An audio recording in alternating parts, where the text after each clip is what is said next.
Welcome to my messy studio, everyone. My name is Mark, and I'm an artist and an art professor. And in this short lesson, I'm going to show you a few quick tricks for working in pen and watercolor that'll give your drawings a stronger sense of depth. Let's get started. But before we begin, I'd like to let you know about my YouTube membership program. For a small monthly subscription, members can access 2 full-length tutorials per month and other exclusive content, and get priority to have their art-related questions answered. Okay, back to the regularly scheduled programming.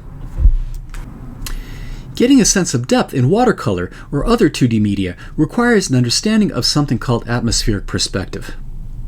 This is a simple principle that is not so simple to apply in practice, which states that due to the presence of water vapor and dust in the air, as things get farther away, they become lighter, more blue, and less saturated.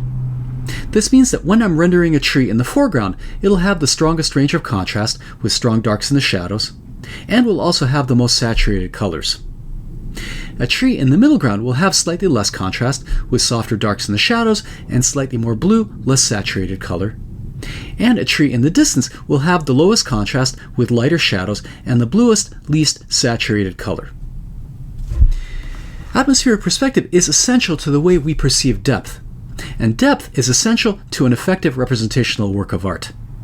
But as hard as it is to create convincing atmospheric perspective when doing watercolor alone, in combination with pen we run into a problem, in that your ink color will be the same throughout, potentially sabotaging the sense of atmospheric perspective you're working so diligently to create. The most common way to resolve this is to work with different line weights, with wider lines in the foreground, thinner lines in the middle ground, and the thinnest lines in the background. And of course, using inks of 3 different values, darkest in the foreground, lighter in the middle ground, and lightest in the background, can also give you a strong sense of depth. Both these methods have their complications, however. In the case of line weight, you'll either need 3 pens with different line width, or a pen that's capable of producing line variation, a flex pen, a fude pen, or a brush pen. In the case of line value, 3 different pens are needed, or if you're using a dip pen, 3 different ink containers. However, there are some tricks that you can use to manipulate the value and width of your line without all of these complications or extra materials. And it has to do with how you use the pen in combination with watercolor. These tricks are based on a few simple observations I've made about the interaction of ink and wash. The first is that watercolors, when placed over inked lines, will gently lighten them. The effect is more prominent when you use lighter, more opaque colors such as yellow ochre or cobalt blue, but is visible even with the most transparent watercolors. The second observation is that due to the interaction between ink and the pigments, that inked lines put down over dry watercolor are wider than lines put down on bare paper. The degree of this effect depends on the ink being used, but I found this to be true with a variety of waterproof inks. This means that by simply manipulating the order in which we do things, we can reinforce the sense of depth in our pen and watercolor drawings. Instead of inking everything at once, we can ink the middle ground and background first. Then, after the watercolor layer is put down, we can ink the foreground. This will make the lines in the foreground wider and darker, increasing the sense of depth in the drawing. We can also do something sneaky that'll push the depth even more. Adding a touch of white into the watercolor pigments in the background areas will make them slightly more opaque, which will make the line work in the background even lighter. The effect, if you use just a touch of white in your mixtures, is very slight and will not affect the performance or appearance of the watercolor washes. Lastly, using a brown ink as opposed to black also helps the sense of depth. This is due to the principle of atmospheric perspective that warm colors advance and cool colors recede, meaning that colors closer to orange generally appear closer than colors that are closer to blue. Since brown ink sitting over watercolors looks slightly warmer than brown ink sitting under watercolors, placing it on top of the washes in the foreground reinforces the sense of depth. Let's do a quick sketch demonstrating how these tricks work in actual practice. The drawing is inked in my usual way of doing things. The only difference is that I hold off on inking the foreground until after the washes are put down. By the way, I'm not going to talk about my entire work process here, including the changes I made from the original reference in order to clarify and strengthen the composition. Please see my other tutorials if you're interested in learning more about landscape drawing and painting. The line work in the background is kept very light, and the lines are broken and dash-like, so to introduce an extra sense of distance. The middle ground areas are inked with a more solid, darker line, leaving me room to put down even thicker lines in the foreground areas. I should note that I haven't tried these tricks with every possible pen and paper and watercolor combination, and that your results will vary. I'm using Atramentis document brown ink for this drawing and working on Stonehenge Hot-Press watercolor paper. And my watercolors are a mix of different brands, mostly Winsor & Newton and Da Vinci. Do your own experimentation with your supplies and see how they work before you decide to work this way on your magnum opus. And please don't leave me hateful comments if your results vary from mine.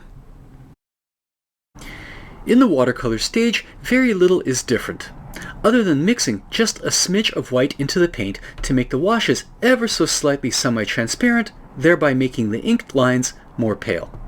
You can also use lighter, more opaque pigments, for example cobalt blue rather than ultramarine, to heighten this effect. The middle ground is applied in the usual way, and as for the foreground, one other trick that I enjoy using is to make the initial washes slightly wetter. Such washes take more time to dry and give the paint more time to granulate, creating a stronger texture. How well this works depends on the pigments you're using and the brand of paint, since some paints have more granulating properties than others.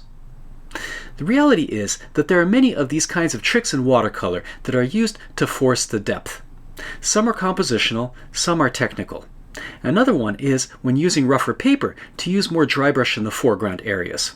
This can work on smoother paper as well, but when combining pen and watercolor, I tend to avoid strong dry brush textures. This is something I've discussed before in my previous videos, but it's important when combining pen and watercolor that they serve different roles. In this case, the role of the washes is to provide the general color and value, and the role of the pen is to provide texture, detail, and a degree of clarity.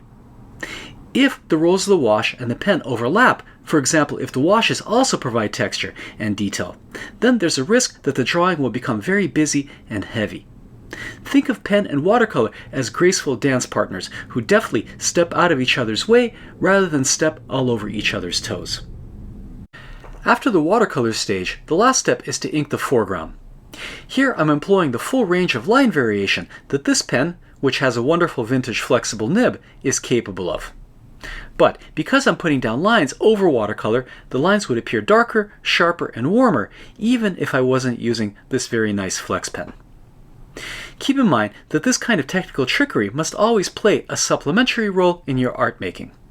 The best way to convey a strong, compelling sense of depth is through a carefully considered composition, a good understanding of atmospheric perspective, and accurate color mixing. But we should also recognize that making art that inspires and elevates is exceedingly difficult, and that we artists need all the help we can get. So, if these tricks make your work just a little bit better, why not use them? Here is the completed demo, which I continue to work on a little off camera. And though I can't say it turned out perfectly, I think it works as a proof of concept. These methods might be particularly effective in situations where the motif you're working with is jumbled in terms of depth, perhaps lacking a strong foreground, and you need to use a bit of manipulation to make the composition stronger. By the way, the full, non-narrated recording of me doing this drawing will be available as bonus content for my channel members. I hope you enjoyed this little lesson, and if you did, please subscribe and stay tuned to many short and long lessons just like it.